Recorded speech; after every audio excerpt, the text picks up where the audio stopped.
We're live, people. What is going on, people? We are Tottenham TV back here with the first panel show of the season. Aren't we getting up for it? Aren't we excited? Tottenham, what are we, second in the league, third in the league at the moment? Everything's going well. Signings galore. Well, we're hoping for signings galore. We got the signings already with Kudus and Paulinho already making their mark. But we've got a star-studded panel to go through everything that's going on at Tottenham Hotspur at the moment. First of all, much returning guest, Mr. Brian Daigle. You've been very used to his face. How are we doing today, Brian? We're doing all right? I'm doing good, buddy. I'm doing good. It's great to be on the first panel show of the season and great to be with Josh as well. I haven't seen Josh for ages. And you, obviously, Simeon. Oh, of course. Thank you. Thank you, Brian. And Josh, the first of what I hope to be many appearances this season on the channel. Welcome back. How are we feeling today? Are we feeling optimistic? We feeling happy? Yeah, I'm good. Optimistic as ever. You know me, Sim. Always the most optimistic person.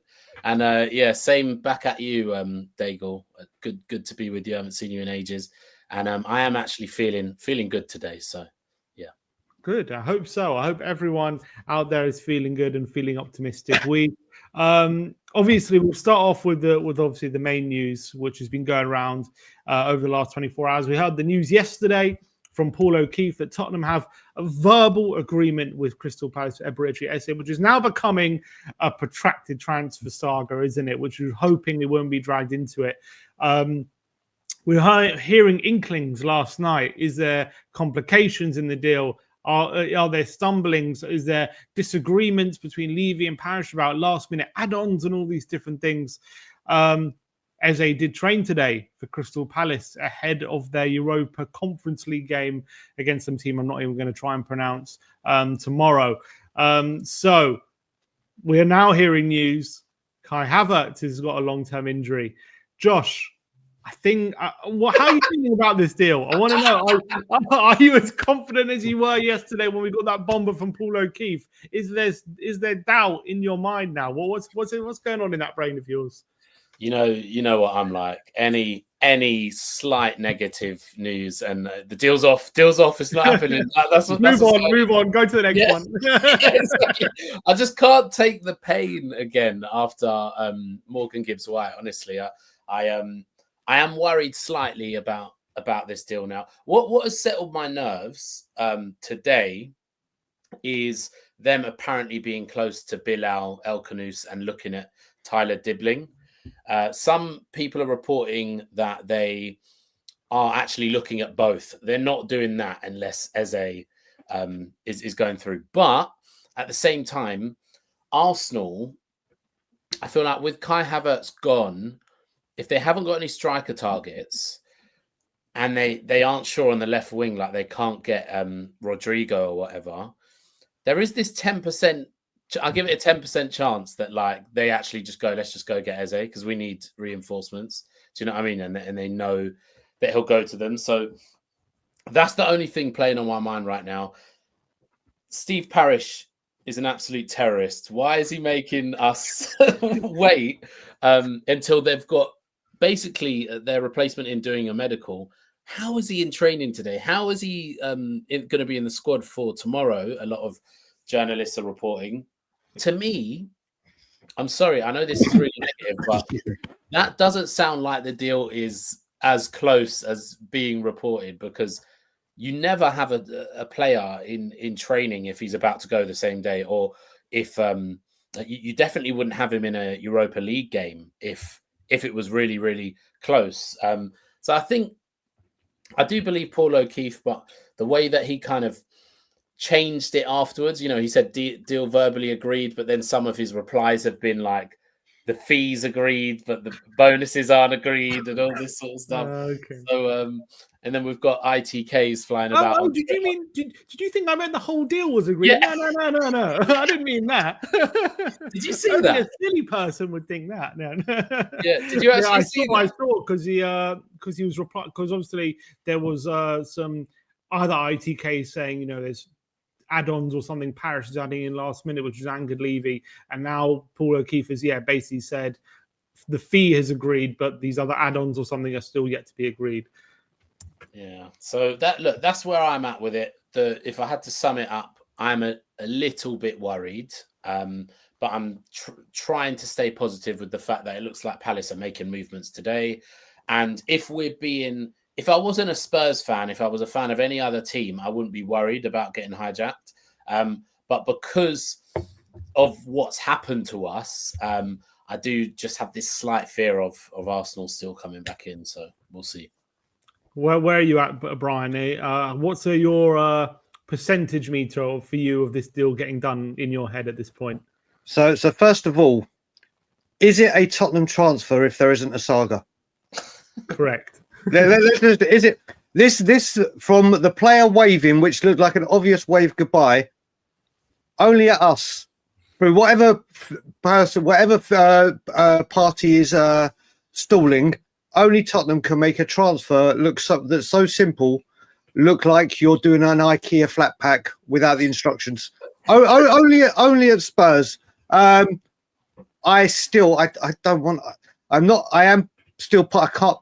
can't get my heart broken. I can't get my heart broken again. That's right. After how strong you went about Morgan Gibbs White. Yeah, I've learned my mistake. Daily tweets with positive song titles. Yes, it's getting done. I'm not going there. I'm not going there. I do think, though, this is too far down the line for them to get involved. I do think we've all heard about Eze and his values and all that. I'm hoping a verbal agreement, his word is his bond. We've obviously got the Arsenal links, but I've seen a few people mention on social media maybe Arsenal going for Savinho. That might be. I know he signed a contract, but that might be the player they go for. I was at 70% when we saw Paul O'Keefe yesterday in the morning with verbal agreement. I went up to 80% by the end of the evening. I finished streaming at 3:30 in the morning your time. No, later, 5 o'clock in the morning your time. And I was up to 80%. And I'm sticking at 80%. I'm sticking at 80%. I don't care if he signs before Manchester City. I care if he signs before September the 1st and the window closes. If we miss him for Manchester City, yes, it's a shame. But if this deal has to get ironed out and done, we need to get this over the line. So as long as it's done before the window shuts, and I am going to be calm. I am going to be calm with this one. He says. If he's in the lineup tomorrow, how are we feeling? Fine. Just injured. Just calm. Get an injury. Are we calm if he's in the lineup tomorrow, Josh? Are we calm? I'm with Dago, actually. I know I sounded like I was dooming, but I'm about 80% as well. Because 20% is still quite a large chunk of like something to go wrong. 80% I'm at. But yeah, if he's in the lineup tomorrow, I'm gonna drop. I'm gonna be screaming, honestly, because it's one thing him being in the squad. If he's on the bench, that shows me something that they are like, let's just be a little bit careful at least. But we've got him in case it goes wrong and we can bring him on, kind of thing. If he starts tomorrow, I just don't see how it can be as close as everyone's saying it is. I actually don't, because that is a major risk for a major amount of money. Because if pulls a hammy or anything really, and it can totally affect it. Yep. Yeah, I think. Sorry, Steve. Go on, you go. No, go on, Brian. Go on. No, as I was saying to you behind the scenes, I think let's just say the worst happens, and I don't think it will. But if we lose this deal, for whatever reason it may be, Parish moving the goalposts or whatever happened, one thing, this fan base will be going nuts. Yeah. We lose him and the filth come in and take him. Armageddon will erupt. But I do think it is too far down the line. This upbeat, Bri, I think I've taken a blow to the head. I think I've taken a blow to the head. Report, Brian. Right, it's never too far. It's never too far gone. We got the here we go, and what Morgan Gibbs White didn't happen. Literally, we've all lived through Willian. We've all. Do you know what I mean? It's never too far. No such thing is too far gone. The most frustrating thing with this deal for me is just every day, it's just talks are now at advanced stages. Advanced. It's more advanced now. Oh, it couldn't get more advanced. It's never been closer. Oh, it's so close. It's on the tip of your tongue. It's on your fingertips. You can almost touch it. And it's like they're teasing us every day. It's so close. It's so close. There's like a new verb or a new adjective for how close this deal could be. And it's still just, we're here. Every day it's another meeting with Levy and Parish. This is the conversation I was having with Ben the other day about, he was going, why aren't you more excited? I was like, I think it's getting done, but there's nothing new I'm getting like excited about. Obviously, we had yesterday the news that there was a deal agreed. So that was like, seemed to be progression. But now we're back here 24 hours later. He's trained for Palace. A deal clearly isn't fully agreed if he's still training. You know, is the medical booked? When's that happening? You know, when's the ball rolling? So clearly, there's still a few steps to go. I don't know if Paul O'Keefe jumped the gun potentially with what you said yesterday or not, but it clearly isn't fully there because he's still look. Obviously, he's contracted to Palace, and as long as the deal's not signed, I guess they will feel like he needs to fulfill his duties, and he's clearly not wanting to do what Isaac is doing or Wiss's doing, or refusing to train, all that kind of stuff. I guess there's no need to, because it seems like Palace are willing to deal with Tottenham and stuff like that. So there's no real need for him to push, because it seems like Palace are willing to facilitate a move. But still, the fact that we're having all these reports constantly, and it seems like on the face of it, we're still kind of ironing things out. There's still something not completed. We haven't. Why is nothing signed? Why have we signed anything? Why is it all verbal? Put it on paper. Sign a contract. Yeah. Why have no other tier ones carried on after Paul O'Keefe did? You know, like how they did with the Romero's signing deal. Mm-hmm. They all came in straight after Paul O'Keefe. Paul O'Keefe was just on his own yesterday. Nobody else, apart from Ben Jacobs, who just But why at this stage of the window you're doing an agreement? You've been in talks for weeks, and now you've done a verbal agreement. Okay, get it down on paper. Why aren't you getting it down on paper? What's the hold up?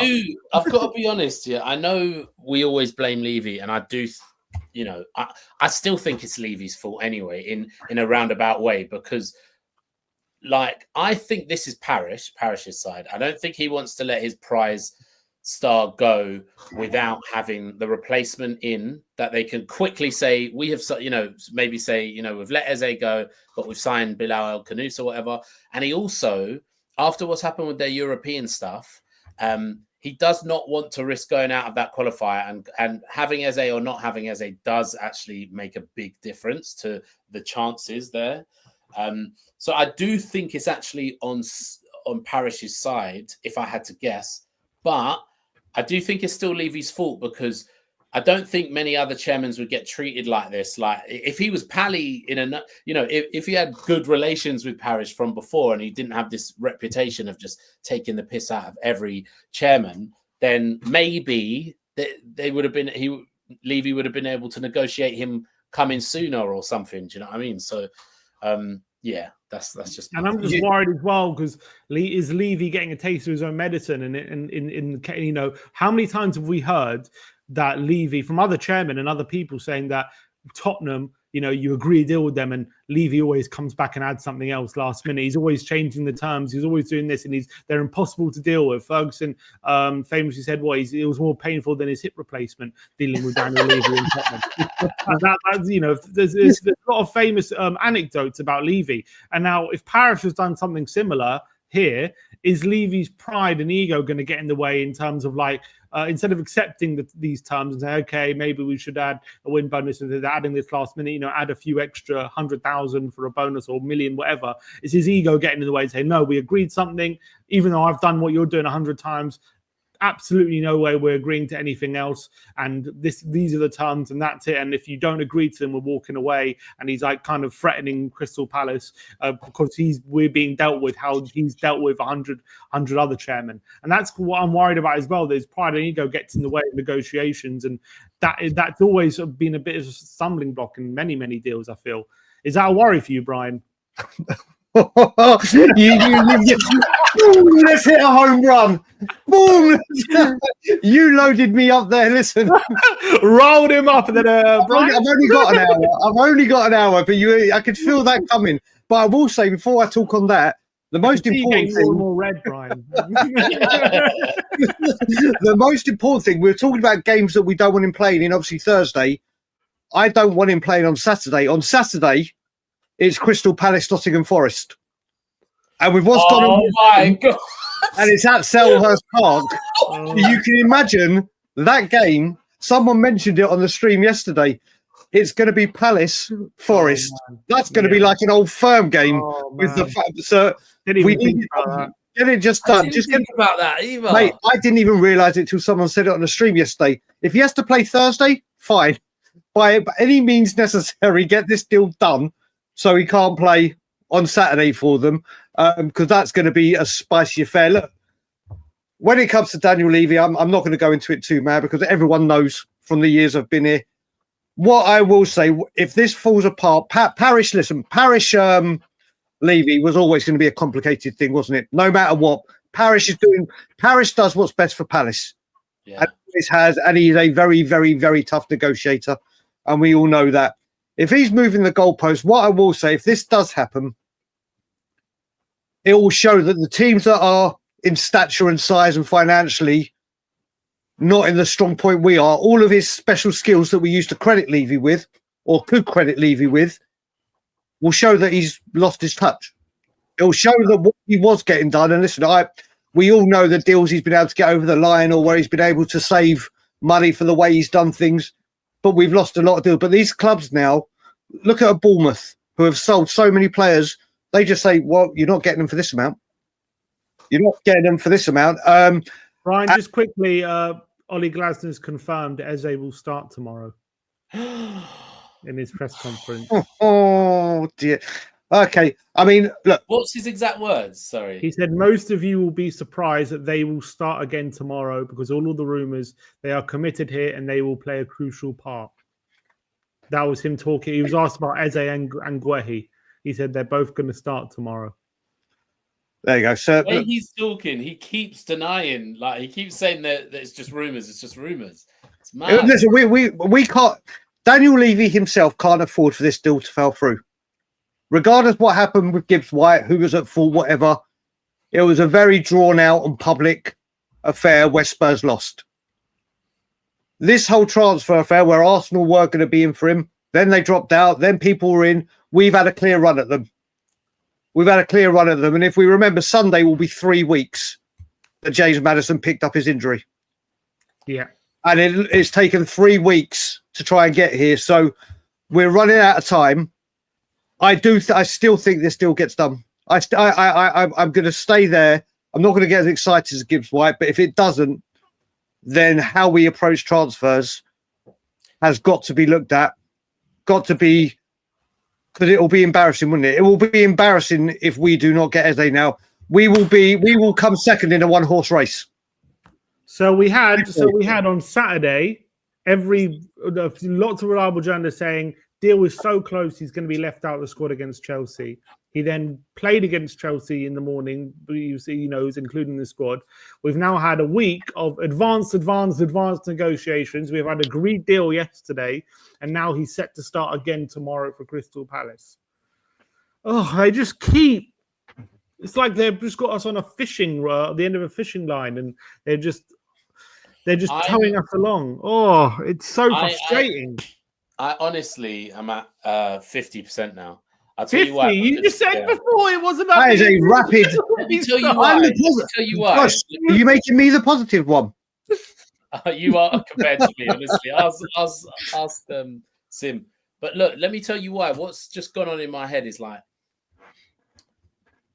if he starts tomorrow, which Glasner is confirming he's starting tomorrow. Yeah, That's he's saying he's starting tomorrow. Yeah, just like he said before the Chelsea game as well. So I'm going to take Glasner at his word. If he's starting tomorrow, Levy has lost in these negotiations. Like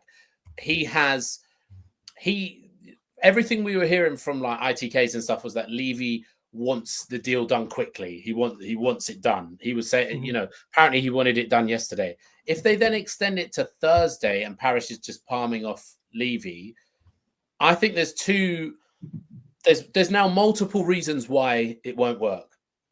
You've got this is why I'm at 50%. You've got he could get injured tomorrow. yeah, because he's playing. You've got Daniel Levy will walk away because Parish has kept palming him off, and he's not letting the deal go through, basically. And ITKs were saying that Daniel Levy will walk away if he can't get it done soon. Then third, you've got this little 5-10% Arsenal thing where they could, they've just lost Kai Havertz. Ornstein has said that they are looking at attacking reinforcements now. He didn't say they're looking at a striker.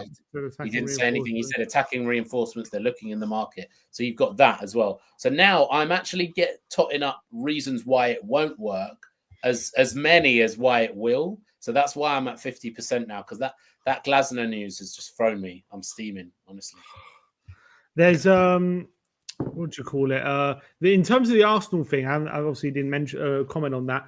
I think when I think about it, I think logically in your head you're like, okay, Havertz is a striker, always been playing striker for Arsenal. So if he's injured, you would think Arsenal would go for a striker. But you can also look at it this way: they've signed Gyökeres. Does that mean Havertz was set to play more of a part of midfield this year for Arsenal than he would have done?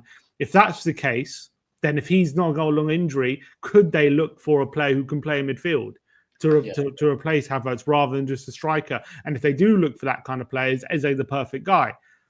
And we've just spent the last few weeks basically negotiating an amazing price, which I'm pretty sure Arsenal would match that price, 55 million plus 5. I don't see why Arsenal wouldn't match that.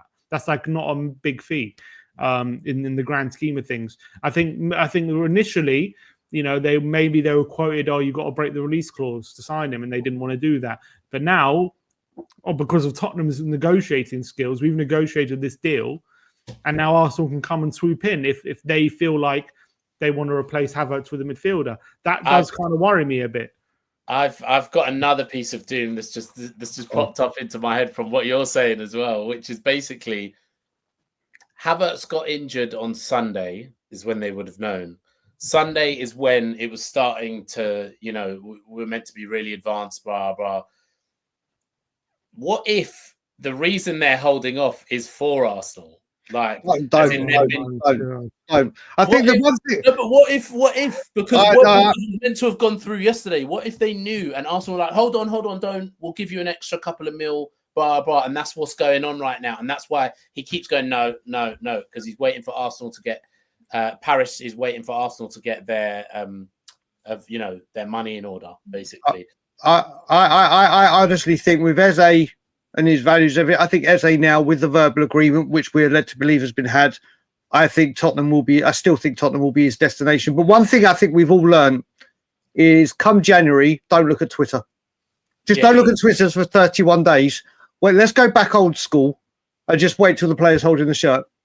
It's got so mad in the space. We're going to end up with Bilal El Khanous, aren't we? And Diblin. Yeah. No, I know Eze. I'm going to stick with Eze, and my belief is Thomas Frank will convince him. I'm starting to get faith, optimism, and hope. I'm starting to get this sinking feeling, man. I'm starting to get this sinking feeling. Yeah, I can tell. What I said, I can tell it affected you. I don't know what's going on. When I'm more positive than Sim and Josh, there are concerns. One of the topics in this stream was supposed to be talking about, because there's rumors about other signings we're making, and one of them's like Akilush, and if we sign someone like him, where does Eze actually fit in? Because Akilush could be at the number 10, blah, blah, blah. So one of the topics was supposed to be like, how do we see Eze fitting into this team? But I don't know if I can talk about that right now. No, he's coming. He is coming. Eze is coming. I'm 80% certain, but I was 100% certain MGW is coming. But that's a different process and different thing.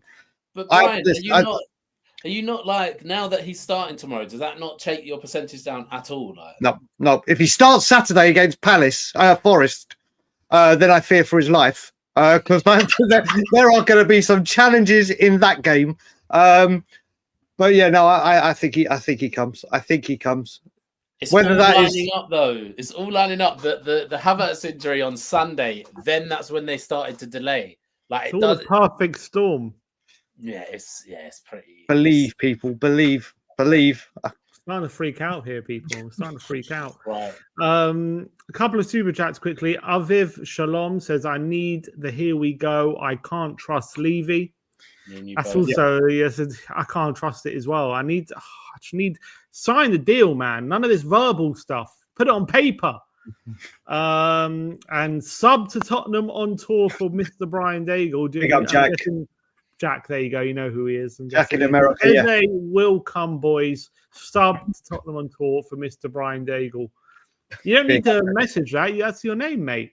Yeah, mate, it freaks me out when I see my name come up, and then I realise it's him. I'm like, I didn't type anything. But no, he's a wonderful guy in America. One of your burner accounts, Brian. No, I don't do burners, mate. I say enough crazy stuff on my thing to not need a burner.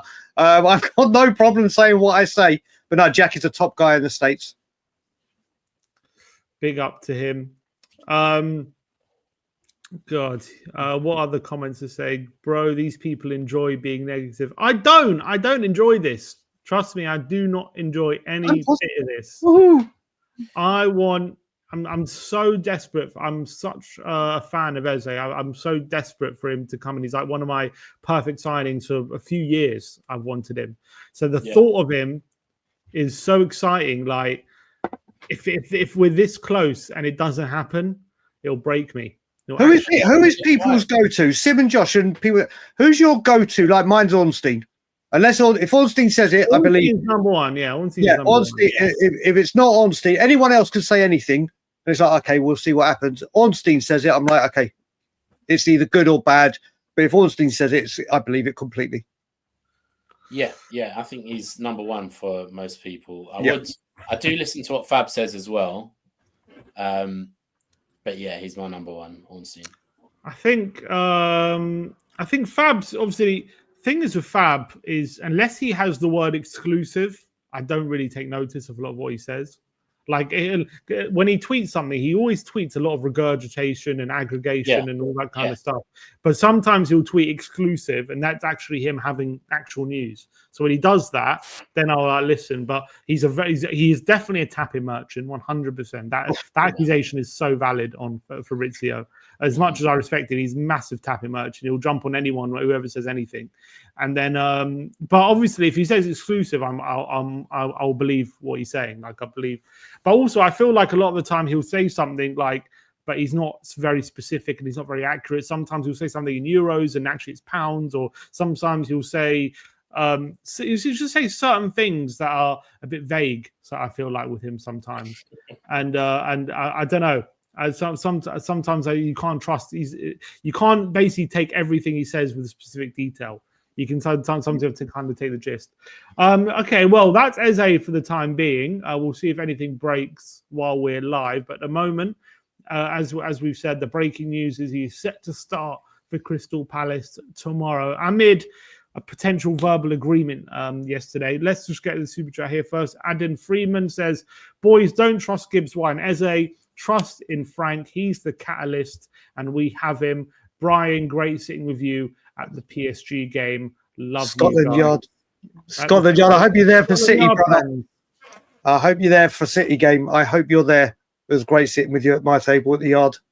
So he's basically saying, if we don't get Gibbs White or Eze, no need to panic. We got Frank. That's the most important thing. Damn right.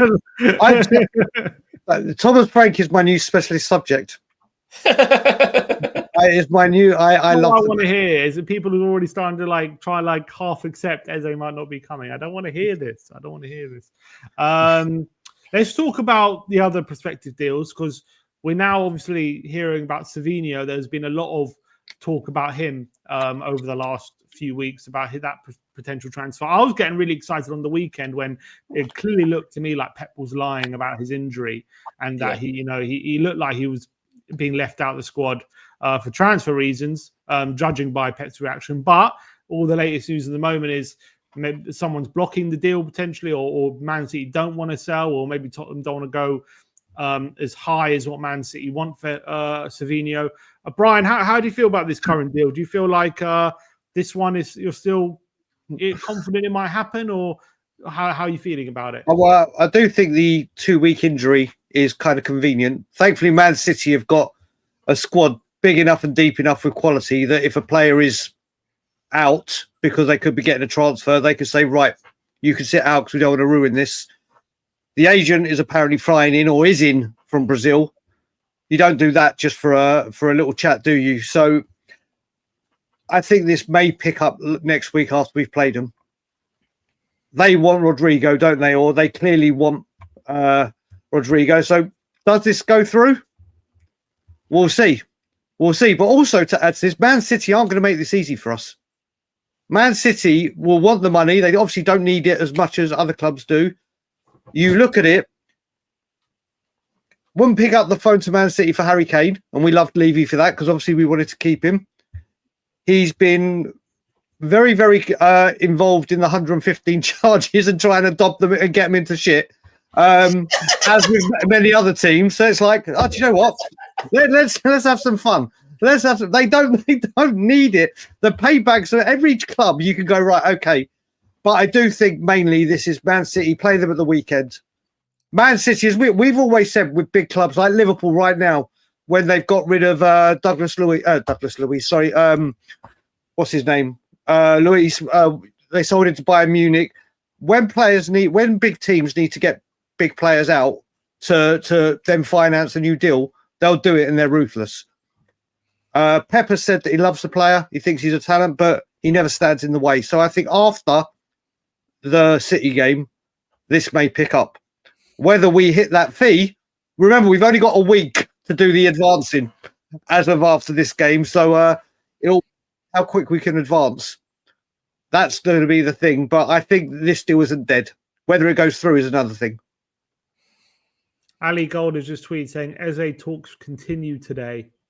That's all he said, really. Great. Which is yeah. And in terms of Savinho, Josh, we've been speaking a bit on the WhatsApp, but my question was if Man City are demanding a club record fee for Tottenham for Savinho, do you actually see Tottenham or Levy sanctioning that size of a bid for Savinho? I think there's multiple aspects to this. He's 21, isn't he? Yeah. He's 21. There are not many wingers around at 21 years of age that are as talented as him throughout Europe. 21 is a huge, he's got his whole career ahead of him.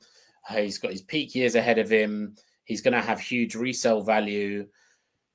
I think that we would do a record fee. What is our record fee exactly? 60. I think it's 65 for Solanke. Was that 65 base though, or was that including add-ons? Can't remember. 65 base. It was 65. Was it 60 plus 5 maybe? I can't remember. I'll have a quick look. For someone like Savinho, I do think we would get to our record. I think we would pay 65. I actually do. I think that we would. And I also think that everything that Daigle said about like City, probably what's the point in them giving us signals that they will sell him before our game against them? There's just no point. They might as well drag it out. And yeah, I think that we'd reach that, but once you start getting into 70s, I don't know if we'd do that. When you look at, I said this, offline to you, but basically, when you look at the players that we have overspent on, players like Gray, but which, by the way, I love Gray, just to be clear, and how old was Ndombele when we spent on him? He's about 22, 23, maybe. Yeah, exactly. So like under 23s kind of thing. We will spend that on younger players that do have resale value because you're going to be able to get your money back on Savinho, I think. So that's kind of where I'm at with it. I think that we will try, like everyone's saying, we're still going to try and bid. I think Tottenham probably know there's no point in bidding before the weekend game. They might even have talks during the game. That that happens a lot, doesn't it? So they might even have a chat during the game. And yeah, we'll see. I'm about 50% with this deal as well. I think we're just as likely to find Savinho as Eze, you think? When I put it like that, it's a bit. No, it's more like. Sorry, I'm 50% that we will go to the money required, not necessarily Right. because it's not as advanced. But yeah, so I'm about 50% on both deals, to be honest. They're just at different stages. Eze is like, we definitely get him. Savinho is, we might put enough money up, but we'll see what happens, kind of thing. Yeah, I'm starting to get a bit. I'm starting to be a bit skeptical about this deal, just because if Man City are stubborn about getting a big fee for him, like over even between 65 and 70 million, if that's what they want, and that is a club record fee. I'm just looking at the going rate this summer for a lot of the top attackers who have obviously much more experience, much more proven than Savinho. The likes of Cunha, the likes of Mbeumo, the likes of what we've signed with Kudus, Eze. And I can't see Levy looking at that going rate there and thinking, I'm going to bid a club record fee for a 21-year-old who's had one season in the Premier League, who scored one Premier League goal last season. And look, not to say, this isn't me saying I don't think he's good. I'm a massive fan of Savinho. I think he's class, and I think his ceiling is really, really high. But I just can't see Tottenham thinking he's worth a club record fee, or I can't see Tottenham's calculations coming out. If they're basically like trying their hardest to get this Eze deal down, right? That Eze we could have gone for 68 million, but we've bartered and we've got it down to 55. We even Kudus, we could have had him for like, what was it? We could have had him for 65, but we tried our hardest to get it down to 55, and that's the only way we agreed a deal. I can't then see us going, okay, Savinho, we're going to drop 70 million on you. I don't see Tottenham doing that. It doesn't seem like the Tottenham thing to do. I've got one counterpoint to that, which is like, because Savinho will likely be the last deal of the window, any money you have saved bartering on the other deals, like we've worked so hard to get this Eze fee down or whatever, that could be the difference. Us paying 55 instead of 60 for Eze could be the 5 million you use for Savinho. And if you look at, like, I'm not saying that we have operated like this in the past, but if we are trying to be serious, look at like United, how long they spent bartering down on Mbeumo to get him down to 65. And that allowed them to straight away go bang for Sesko.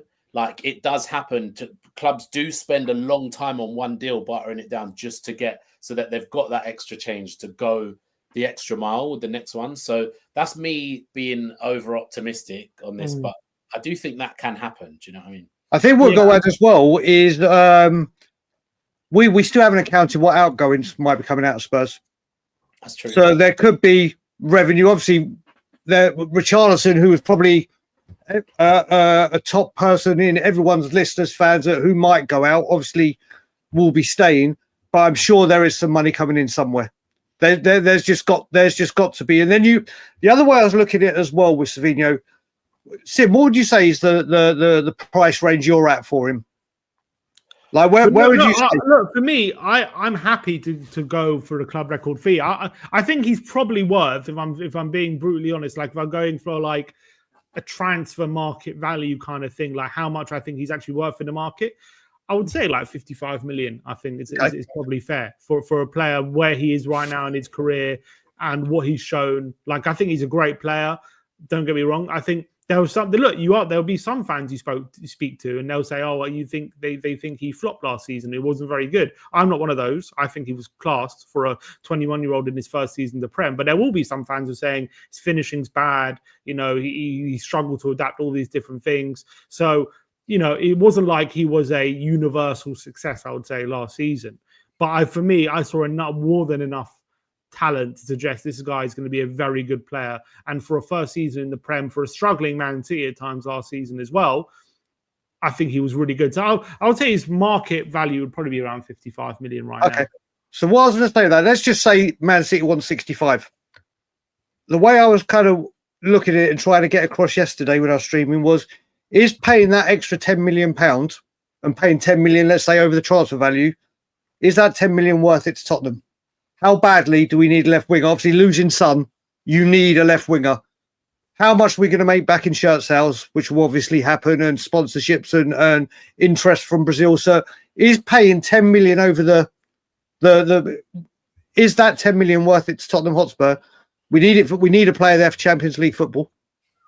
Do we pay over the odds? And you would think we all keep talking as well and hearing this new investment, whether it be naming rights, whether it be sponsor, whatever capacity it's coming in.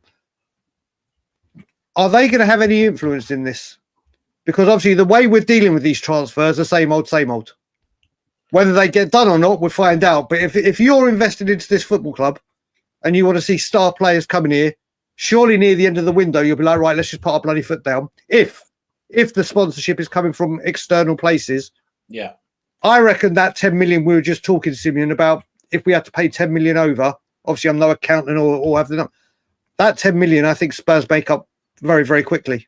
It's just I don't disagree, but I agree with you. Like I would spend the extra 10 million, but this is my problem. This is Levy we're talking about. Let's say Palace was stubborn on 70 million. Would we pay that for Eze? You know, no. Are we going to pay? Exactly. That's my point. Even though I think it'd be worth it, get him in, right? Get him playing. But would we do it? Probably, maybe not, because you know we have a fee, and we have a budget of what we think this player is worth, and we're not going to go over that. So that's how we usually do business. That's how Levy likes to do his business, and he doesn't like to overpay. So I don't see why everyone thinks he's going to do it for Savinho. I don't understand why people are so confident that for some reason this player he's going to do it for, but for all the other players he won't. Like I don't really understand the logic. That's what I'm worried about. That's my fear. And if unless Man City budge because Savinho is pushing for a move or something, and they lower the fee. If they're demanding a club record fee for their 21-year-old winger who got one Premier League goal last season, I've never seen any evidence that Tottenham are willing to do that for him. I don't see where the evidence is, and why they do it for him and not someone more proven. That doesn't make sense. Mm. Well, who else is there? Who else is there proven? Like literally this late. No, we'll probably go for someone else, maybe not as proven, but cheaper. You know, go for Akalush or something who might be cheaper. That you go for a different winger. That's probably the route they'll probably go down. I would assume. I would, but as I say, I would be in favour of them just putting the money on the table. So I think he's incredible. But he's so I don't good because he can play both sides as well. Like not many players are like that. Like honestly, I really hope we get that one over the line. We can only hope. Yeah, I absolutely agree. But I know, Brian, you're pushed for time. Yep. I've got 5 minutes. 5 minutes. 5 minutes. In terms of, there was that link alternative to Akalush, which they said that he was an alternative to Savinho. Yeah. It was a bit of a weird one because I feel like he would be an alternative to Eze, not an alternative to Savinho. So if Akalush was to come in, if Savinho doesn't work out, we get someone like Akalush, who's more of a right-sided number 10. How would the makeup of our front line be with Kudus there, and potentially if Eze does join? How do you see that kind of if we do bring in not a left winger, we bring in a right winger? How does that work, Brian? Do you think? I honestly I don't know enough about the player to talk about his attributes, so I'm not going to just wax it. What I will say is, no matter who comes in the positions, thankfully, I have faith in Thomas Frank. I knew mate, I do, mate. Honestly, my heart beats. My heart skips a beat whenever his name is mentioned, mate. I am the number one Frankaholic. Look, you just look at his track record. What he does with talent that is unidentified, untested. Or unknown, really. I mean, a lot of people that watch European football might know about him. I haven't been watching that much of it, but I do have faith. Thank God, we have a manager that really, really can. That's what I need to say, Cantab. I have a man crush. I do. I have a man crush on him. And I watched a video yesterday, and he actually said he loves sending voice notes. So both of you know, when it comes to voice notes, that's me to a T. But yeah, I think at Brentford, he's developed players. He's done exceptional.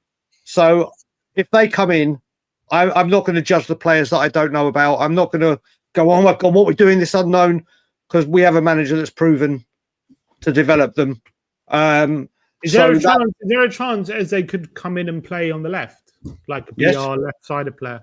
We could do for a time being. Obviously, We haven't seen Odegaard. I'm surprised he hasn't started Odegaard at all, has he? Well, he started the against the North London game. Derby, didn't he? But I mean, in the two Yeah. competitive games, I thought he would have started against Burnley when he didn't He hasn't start. got any minutes. Did he get any minutes? No, he came on briefly, I believe, against Burnley at some point. He came on right near the end.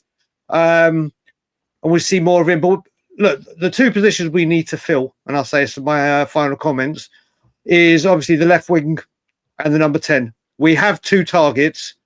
One is meant to be happening, and every day is the new day that it happens, and we're still here, and he's starting tomorrow. And the other one, we're playing against them on Saturday. And let's just hope, come next week, this time next week, we'll be waxing lyrical about two signings that are at this club. And then if we're not, and if you do another panel show and I'm on it, my mood temperature might be a little bit hotter, might be a little bit more fiery. Just quickly before you go, Brian, let's say Eze signs and that's the last bit of business we do, no other signings. How would you rate the window? How would I rate it? We just do it on incomings because obviously we don't know the outgoings. Obviously, do we? Yeah, so it's hard to Basuma leaves, Solomon leaves. Yeah. So if you look at it, Kudus, absolute brilliant signing from what we've seen so far, and the potential of him brilliant. I think Paulinho is a very, very smart move. We saw PSG just how good he can be, and it's something we need. Eze comes in. Obviously, you got Danzo's and whatever. If I had to do it on incomings, obviously we've left wing and we've left whether you want to say a centre back or maybe another striker. 7 out of 10.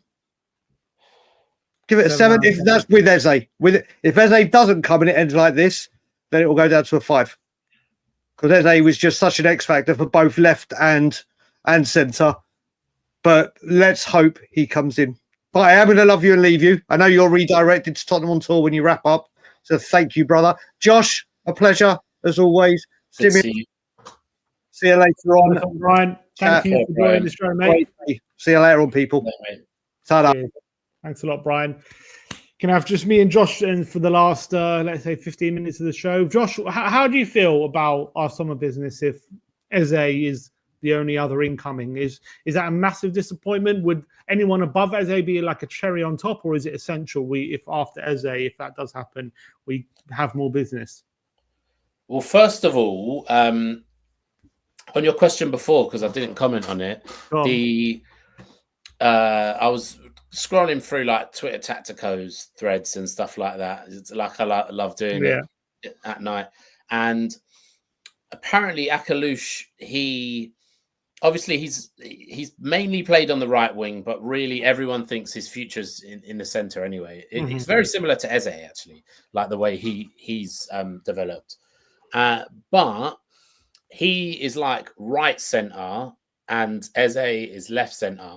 And you know, when we still had Maddison and we were signing Gibbs White, we were still linked to other 10s and stuff. Some people were saying, Morgan Gibbs White, exactly. People were saying Paulinho, like against like really low opposition, Paulinho on his own, lone pivot, and then two kind of 8-10s, which Eze and Akalush could do together because Eze prefers the left 8 and Akalush prefers the right 8.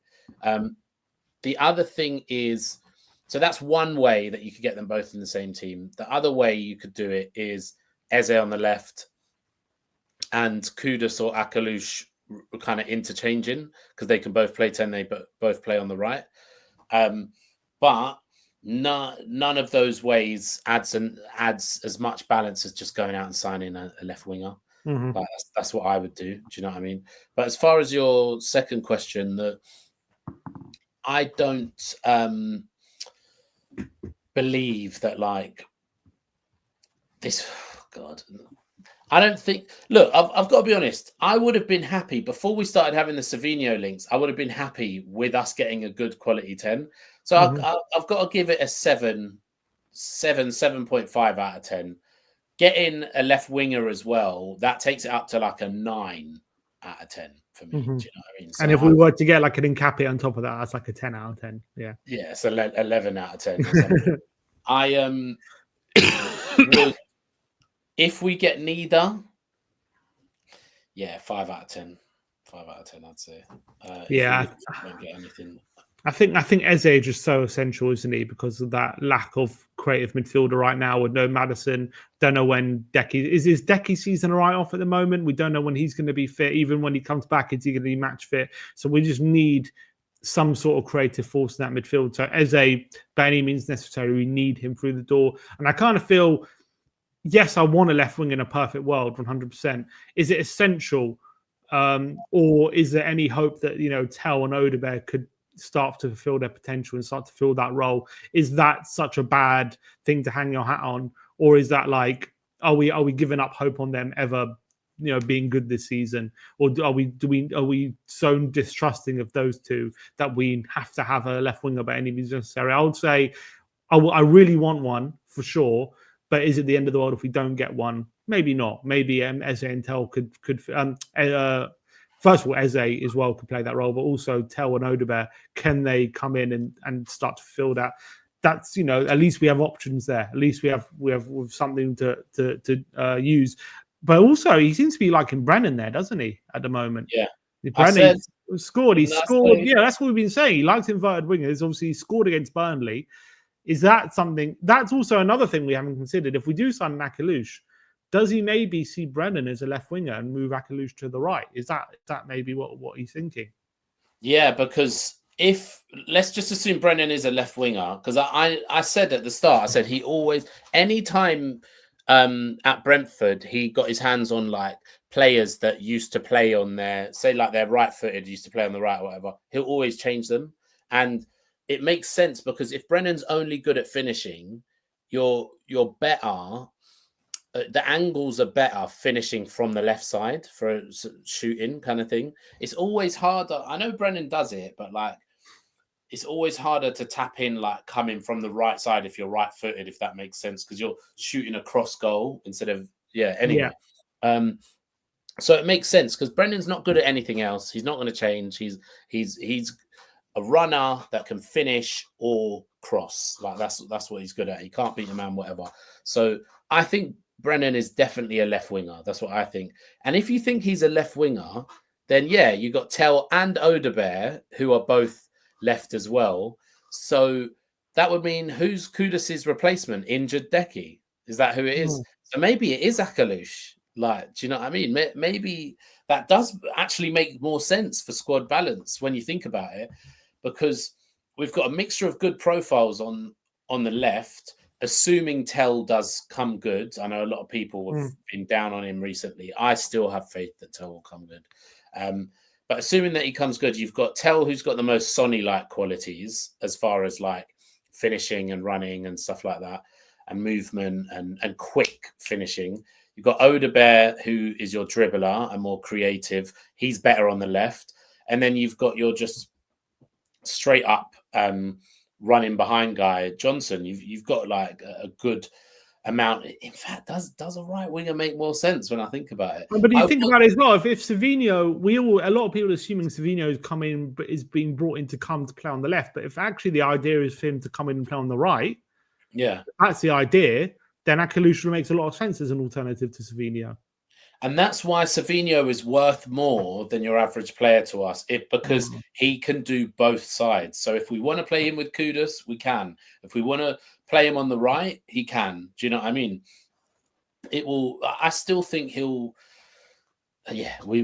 be perfect because he can play both sides to an equal level. Yeah, I agree, but it's going to be interesting, because with Brennan, because he put in a typical Brennan performance against Burnley, didn't play very well, but then scored. But I do wonder, maybe because I'm the same. Like whenever I hear he's going to play on the left, I get frustrated. Why is he doing that? He's not good in that position. I don't. And then I see, that he had that moment against Burnley, didn't he? He ran down the outside, putting a cross in on his left foot, and it went straight out for a goal kick. I'm like, oh, this is why I don't want him on the left. But then, he makes that run, and he's all of a sudden within a flash, he's in on goal, and it's a good finish, and that's what you can do. And look, if he wanted him at Brentford, didn't he? And I'm guessing his idea for him at Brentford was probably to play on the left, wasn't it? That's probably what his idea was, and maybe it's just a time thing. Give him a bit more time on the left, get him a bit more practice, and maybe he can start to develop in that position. The problem I have with him on the left is, you know how when Odegaard plays in that position, he's got that like very quick change in body direction. He's very flexible in that element. He can go both ways. I feel like Brennan's just such a straight line runner. Yeah. And that can be a problem if you're looking to quickly change direction or cut inside and play in these little tight areas. He doesn't like doing that, does he? But maybe it's a case of when the fixture fits it, he can do well in that position. I just want to touch on before we end it, Thomas Frank, you know, his early days, first 2 competitive games, PSG and Burnley, 2 very different systems, 2 very different approaches. What are your early impressions of Thomas Frank and the job he's done so far? I mean, obviously, you can't make too many conclusions about how good a job he's doing, but what would you say your early impressions of him after 2 games? Yeah, really good. I'm really happy. I'm trying to stay balanced because I don't want to get caught in the new manager trap again of just like getting excited and amazing, this manager's so much better than the last manager. Look at what he does that one doesn't do, and then you know, a year later he's gone or whatever. But the switch up from PSG to Burnley was just amazing. Like seeing us play 2 completely different styles of football, like down to the minute details. Like I think Sky were covering it, the way that like it was match of the day, I think, where we split the centre backs against Burnley. We weren't, whereas we were keeping them tight and narrow against PSG, and that was to part their front 2. Like this guy thinks about every single detail, and I'm just loving it so far. I really think this guy has a high ceiling, and that is part of the reason why I'm getting so stressed about this transfer window, because if we get the players that we are linked to, I think we could shock a lot of people this season. Like I honestly think that like with those 2 players through the door, Eze and Savinho, I think we'll finish top 5. Like really. Yeah, if we have those 2 players, I think, and because there's always a surprise duds in the top 4. Like there's, you know, someone drops down or whatever. Like, and I just feel like, I feel like you said our 5th place is up for grabs, isn't it? Let's be honest, that 5th place. Yeah, it's very much up for grabs. No one's really. You got Newcastle and Villa who have their own issues. I guess you can put United in that conversation, but obviously they also have to make a big jump just like we do. And and I think they've really improved the front 3, but apart from that, you know, the rest of the team still leaves a lot to be desired, I feel, with them as well. So, you know, they're by no means guaranteed that 5th spot as much as they're, you know, put them in the race. Then you're looking at outside shots like Brighton and Bournemouth and you know, whoever else you might say. So that 5th place is very much up for grabs for whoever grabs it, like whoever's consistent. And I don't see I agree with you. If we can get those couple of signings, I think we can definitely snatch that 5th place. We'll definitely put ourselves in a position where we're favourites for it. Beyond that, going to be, you know, still might be difficult. Look, I'll just say this now.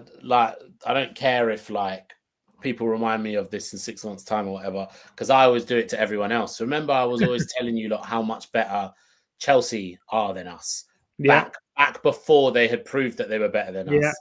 I actually I believe that if we get these 2 signings, I do think there is a chance we could finish above Chelsea. I actually do. Like, because when you look at their squad, it's much better than ours. Their first 11 is better than ours, but I'm not sure their first 11 is that much better than ours if we get these 2 signings in. I'm not actually sure like that it is that much better than ours. It's, you know, if we have a fully their backline is, you know, their backline's not better. Colwell injured as well, and they're not, if they don't sign one. And I back Frank over Maresca, so that's why I would say that. That's why I was like 5th minimum, because, you know, and this is all to do with fitness and how things go, and do we actually make these signings and all that sort of stuff. All I'm saying is, if we sign those 2 players, I do think there's a chance we can finish above Chelsea. So 4th, that would be our ceiling for me. What about the red side of North London? They're too, they get too many Stoke United points, don't they? Oh yeah, 100%. In my view, in terms of Frank's early days, I was in pre-season. I think I was kind of impressed with a lot of things, like how quickly it improved us from set pieces, how quickly a lot of the defensive organization had improved. I would say I was a bit frustrated with the lack of an ability to create chances from open play. That was kind of frustrating me. But I have to say, in the first two games, I know Burnley wasn't the perfect game and it wasn't like we ripped them to shreds, but it turned out to be quite a simple win. Like it turned out to be quite a simple win, even though we didn't play well, which is like something to be commended. And I think the very fact that in his first two games, he's played two different formations, he's had two different approaches completely. One, we're counter-attacking, playing long, like I think 90% of our goal kicks were long balls. We're relying heavily on set pieces. We're being very compact, and we're playing, a brilliant team, and we're able to, nearly win that, should have won that game. And then in the very next game, we play a 4-2-3-1. I think 90% of our goal kicks are now short. We're as you say, we're stretching the game. I think, what was it? The second goal we scored was 17 passes with 11 players, all 11 players being used, very much playing really decent football at times, albeit it was stodgy at times as well. I think, considering that's our first few games, that is impressive. I would say that is impressive that we're able to show that early on. And he's able to show not only tactical flexibility, but the players are able to show they can take on these instructions and implement it quite quickly. And I think the more the players get used to that and the more time he gets with them, I think it's only going to improve. That's only going to become, second nature to the players. And that, I have to say, is very impressive of Thomas Frank. And yes, I think I still want to see more creativity. I still want to see more chances created. And I still want to see more of an ability to maybe sustain pressure. I feel like we very much are very direct at the moment. And when we're not direct, like, we struggle sometimes to sustain a bit of pressure in their half, and we need to work on that. But if we get Eze and Savinho, that will come. I agree with that, and I think early impressions are really positive from Thomas Frank. Yeah, I agree with that. So there's a lot to be excited about. But look, Josh, appreciate your time, mate. Thanks for coming on for the first panel show of the season. We'll keep you all updated with all the saga that's going on with Eberechi Eze and any news updates. And obviously all the preview stuff coming up for Man City on the weekend.